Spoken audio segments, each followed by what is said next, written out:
உன் கண் தெளிவா இருக்க வேண்டும். கர்த்தர் சொல்லுகிறார், ஒரு சரீரத்தினுடைய விளக்கு, வெளிச்சம் கொடுக்கிற விளக்கு கண்ணா இருக்குது. உன் கண்ணு தெளிவா இருக்கணும். உடனே நம்ம என்ன செய்யணும்? இருக்கிறதுலே ஐ ஸ்பெஷலிஸ்ட் யார்? திருச்சியில, மதுரையில, சென்னையில, இந்தியாவில், வேர்ல்டுல எந்த ஐ ஸ்பெஷலிஸ்ட போய் நம்முடைய கண்ணு வெளிச்சமா இருக்கணுமே, கண்ணு தானே விளக்கு, அது நல்லா ரெட்டினாலாம் எப்படி இருக்குன்னு செக் பண்ணிக்குவோம் அப்படின்னு சொல்லி நாம் கடந்து போவதற்காக இது சொல்லப்படல. கண்ணானது சரீரத்திற்கு என்னவா இருக்குதான்? விளக்கா இருக்குது.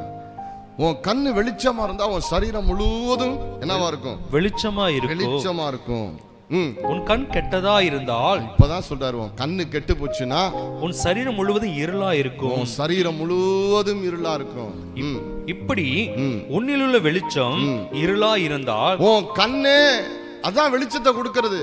அந்த கண்ணே உனக்கு இருட்டா இருந்துச்சுன்னா அவ்விருள் எவ்வளவு அதிகமா இருக்கும். இருள் எவ்வளவு அதிகமா இருக்கும்.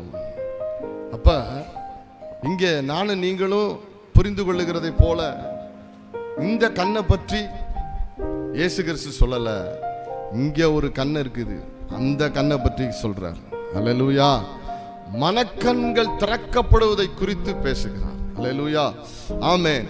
மனக்கண்கள் திறக்கப்பட்டா சரீரத்தை வெளிச்சத்துல வச்சுக்கலாம். ஆமென்.